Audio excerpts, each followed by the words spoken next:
start. Okay, let's see how this goes.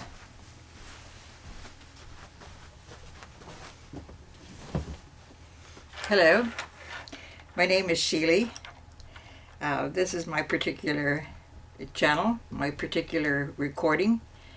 I am the creator and the presenter for Heartseeds Woman. Heartseeds Woman. I'll explain a little bit about who Heartseeds Woman is. She is obviously someone I created out of my imagination, but she also came to me in a process of doing a particular kind of art, an art process that I want to share with you.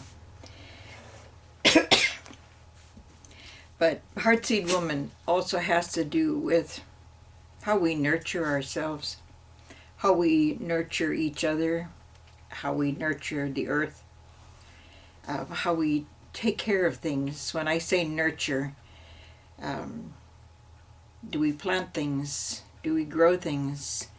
Do we grow friendships? Do we grow love amongst people? Do we grow love for ourselves? Do we do things that make our lives better? Do we do things that make our lives more fun, more enjoyable? Do we do things that make the lives of the people around us more fun and enjoyable? I am the mother of 5. I also have 10 grandchildren and 1 great-grandchild. I have a wonderful ex who has been my friend since we were 16 and 19 years old. I have spent years as a counselor. I have spent many years as an artist. I work in clay, oil, pastel, watercolor. I like working in wire. I like working in wood as well. But I'm going to do several different presentations based on wisdom that I have gathered in my 75 years of life, wisdom that I've gathered from knowing other people and working with people, traveling, living in another country. Through my years of reading, I love to read. Still, since I was a child, I have enjoyed reading. I like knowing things.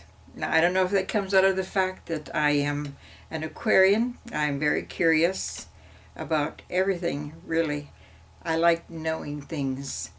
I especially like knowing things that I can pass on to other people. I want to teach you something today that I learned a long time ago when I was a counselor, when I was working with people who experienced mental health issues. Some of them had HIV and AIDS. Others had substance abuse problems.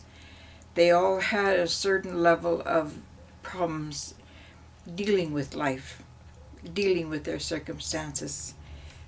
I loved my years working as a counselor and helping to run programs. But I learned things that became a blessing for me too. I thought at one point that I wanted to be an art therapist. I actually went to Albuquerque, to the university there, to work on a master's degree in art therapy. But while I was there, I realized that being a therapist long-term as a commitment wasn't what I wanted to do. I preferred running programs, being in charge, seeing what a program needed in order to help the people that we served. So I came back to Texas and I continued in that line of work, running programs, both at the county level and then eventually at the state level of Texas. So, but art has been a part of my life, all my life. My mother was an artist of sort when she was young, and though I didn't get to see her work when it came to the kinds of work I do, I saw her work in other areas. My mother loved to create clothing. She loved to embroider. When she was in her 70s, she learned to crochet. In fact, I was curious when I saw my mother crocheting a scarf. I was curious to know how was it possible that my mother had decided to learn to crochet. And I thought, because when you read the instructions, it takes a little bit to figure out what this means and what that stitch means. But she decided she wasn't going to take that route. She didn't need a magazine or some instructions. She bought a scarf and she took it apart. And she watched how it came apart.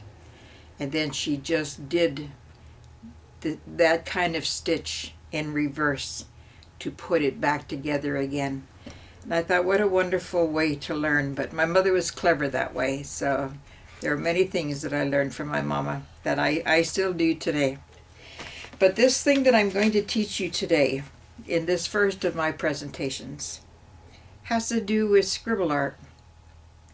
No, not the kind of scribble art that children might do. This particular kind of scribble art has to do with a therapeutic process.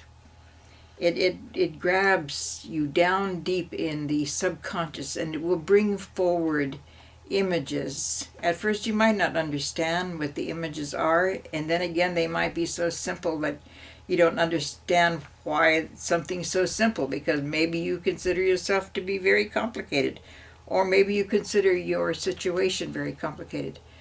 But what you will find from scribbling, that I have found through the years, and I have done hundreds of scribble pieces, is that our subconscious speaks to us about what is going on inside of us.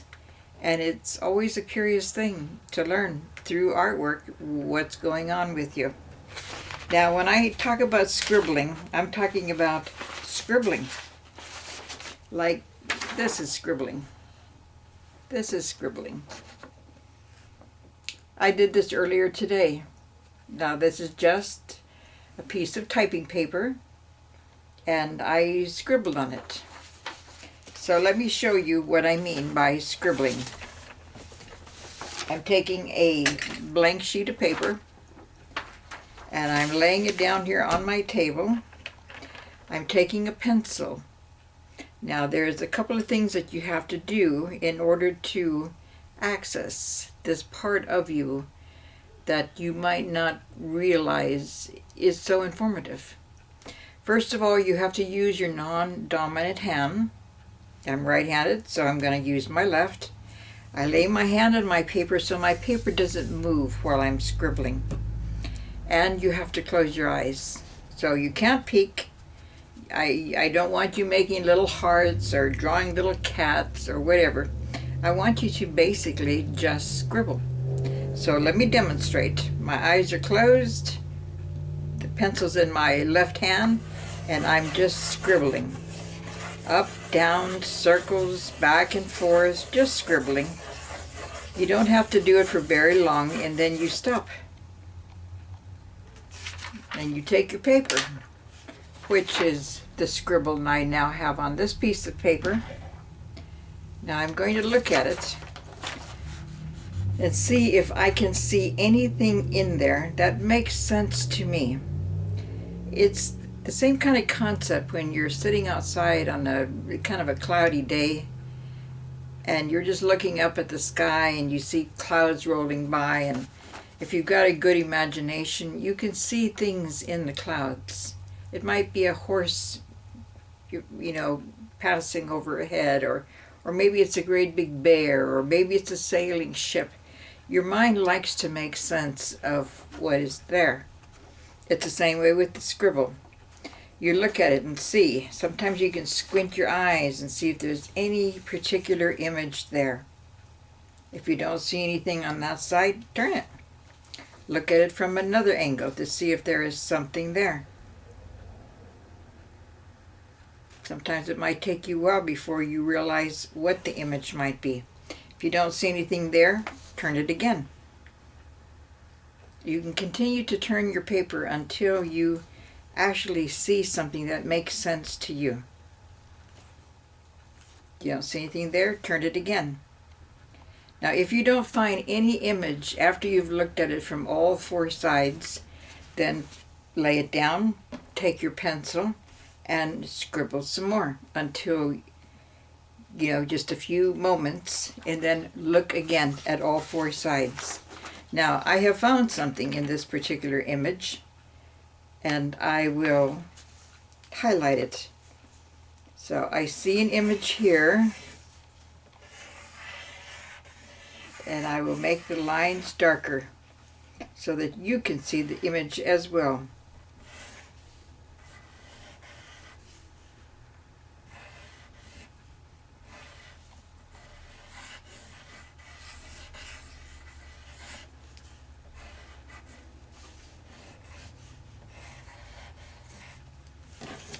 Now, I see a person.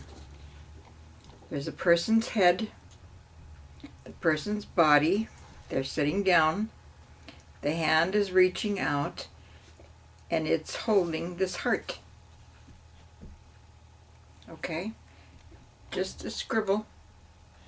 Nothing fancy. But what I know about me, because I have been scribbling for years and years and years, hearts show up quite often in my artwork or in my scribbles.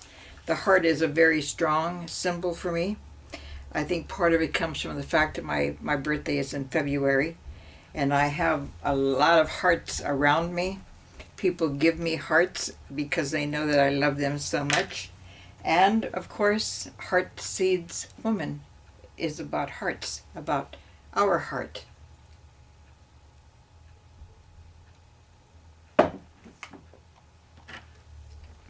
So yes, hearts show up.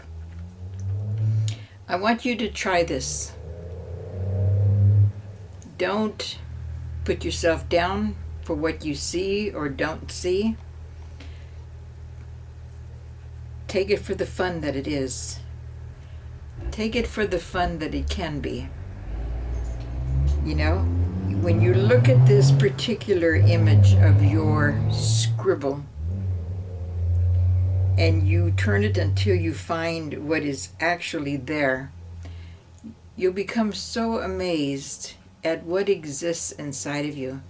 Yes, there may be themes that exist. People often show up in my scribble. First of all, I find people fascinating. I love the years I was a counselor. I like helping people. I like being around people. And I also enjoy drawing people. I've been drawing people since I was very, very young. Mainly I would draw their faces, but later on I would draw whole bodies. So that is a part of what my personal art is all about. But what I like about scribble art is, like, whatever image you see, just know that that image is exclusively your design. It's unique to you. You know, some of the things that I have drawn over the years, I wonder about them afterwards. Let me show you this one. I usually date things, so I'm looking to see if there's a date on this. But what you will see that is interesting to me, there is a woman here holding a basket of fish, and there is a bird. Now, birds appear in a lot of my artwork. I love birds. I love blackbirds. I love finding a hawk sitting on a fence or in a tree when I'm traveling. But yes, now I don't fish, but I find it interesting. Actually, when I look at these images, it looks like this person is holding a bunch of birds in her arms. So I thought originally they were fish, but that doesn't look like a fish kind of face. So I wonder what year I made this particular scribble art. But again, a lot of birds show up in my artwork. Here's another scribble art. 3 birds. And what I identify as being oranges. I know I do have a scribble art piece with a container with a bunch of fish in it, and I think it's really rather unique because I don't normally draw fish. Here's another drawing that I did back in, I think 2017. I label my books because I've done so much artwork over the years, so much scribbling over the years. I will get a book and I will just, whenever I have time or whenever I have an interest, I will scribble. These were done between November 2016 and March 2017. So whatever I've just shown you a moment ago, this woman, the back of her head looks like she's got a heart in her hair and a lot of little hearts down near her body. But yeah, that was several years ago that I did that. Now the reason I keep these things, because I am an artist, because I love doing original work. That's all that I do is original work. I don't like to copy anybody else's stuff. I like to make what is my design, my look, who I am. And that's what you will find. Not only will you find this to be a wonderful therapeutic thing, because it's going to give you a lot of information, not so much things that you don't know, but you will see things that will surprise you, things that will give you more insight into yourself. I tell the story every now and then. When I was a counselor, I started doing this scribble art with some of my particular clients, and they would be in my program for like 6 weeks. They would come once a week. They would be a part of the art projects, whatever it was I had them doing. But I always like to have them start out with a scribble art piece, and then they could do other things during the time they were with me. But I would hang on to their scribble art until the end of the 6 weeks. And then I would put them up on the wall so they could see what it was they had been doing while they were there. And this one gentleman had looked at his art pieces, and he remained very quiet for quite a while. Now, they were never allowed to determine an image on someone else's art scribbles. Everybody had to identify only what they saw in their work. Even if you saw a fish on someone's paper or a bird on someone else's paper, that was just your imagination, because quite oftentimes the person who had done the scribbling never saw the image that someone else thought they saw. That's why you had to stay focused on what you did and you determine what you saw. But as he looked at his artwork on the wall, he said, "It looks like I really need to take a good look at my life," which you could see from looking at his scribbles. His fish had great big eyes. His chickens had big eyes. The things that he saw in the clouds, in the trees, everything had great big eyes. Well, for him, he was HIV positive. He also had a diagnosis at that point of having AIDS. So his life was basically falling apart around him.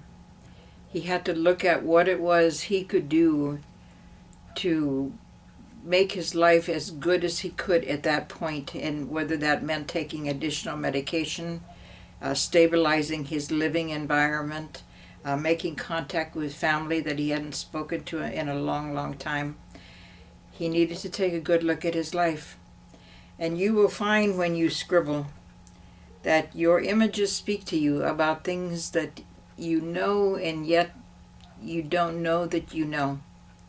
So they're therapeutic, but they're also very clever, because now I know that I can take this image with these 3 birds and these oranges, and I can make an oil painting. I can make a watercolor, or I can use pastels, or I can use the images and I can make clay, pieces and put together some kind of a collective with these images that came out of my scribbling and produce artwork that I could sell to someone, or artwork that I might want to hang on my walls. In fact, all around me I'm looking at my art, and a good portion of the art that I look at came out of scribbles, because doing your own thing, having that uniqueness to what you see and what comes out of you spontaneously without you having to think about it. I mean, yes, I can take a drive somewhere and I can set up an easel and I can paint some trees and the countryside and a little bit of flowers and produce a really nice landscape. Or I can set a bowl of flowers on a table and draw some flowers and the bowl. But that seems so ordinary. That seems so ordinary. when I consider what comes out of scribbling. So many images come out of scribbling. This is what I did with some scribbling I did back in 2008. I scribbled and then I filled it in with pastel. Now, I don't know if you've ever worked with pastel. Some people consider it chalk, and it is chalk-like, but the colors are so fantastic, and it's absolutely wonderful to work with. An inexpensive way of working with pastel is to do your scribbling, fill in the different little sections of your scribble, and take some hairspray after you've got your pastel colors down on the paper, and then just spray it lightly with hairspray so it doesn't get all over the place. But now I can take these pieces. I have 4 of them, and one of them has already been framed. I put a matte framing around one of them. But I love the bright colors. Now, did they mean anything particular? I mean, I don't see any birds in them. I just saw beautiful abstract designs. Now, I'm not a good abstract artist. I tend to be very reality focused, maybe because I've drawn people so many years of my life. But this is a fun way of doing abstract. Now, some of these pieces are very, very old. Well, maybe not so terribly old. But here's a piece that I scribbled on a very large piece of paper. And what I saw was 2 women. Again, what I've said to you is that a lot of people show up in my scribble art. So I may have taken this particular image and done an oil painting of it already from bygone years. You don't have to have a little piece of paper to scribble on. You can scribble on any size paper that you're comfortable with. I like to use the writing paper, typing paper, because it's just the right size. And then, like I mentioned to you, it's good if you date them so that over time you can see a particular issue that keeps cropping up in your life and how it plays out in your subconscious area. I will go into that much more in future presentations. This is the first one, but I have felt that I need to do these. Part of it is the fact that I am 75 years old. I have garnered a great deal of knowledge in my life. I have read many things, thought about many things, and I intend to share those thoughts with whoever wants to listen. But I will also share many different skills that I have, not only from my years as a counselor, but in all the years that I have done creative things. I consider myself a creative. I embroider, I crochet, I knit, I grow vegetables, I plant seeds, I plant trees, I know how to can fruit and can vegetables. I love to travel. I love to read, and I like sharing the things that I know. So thank you for joining me. I look forward to making another presentation. And again, my site is Heartseeds Woman. And if you would like to communicate with me, you may do so through Sheely@yahoo.com. My name is Sheely. Thank you.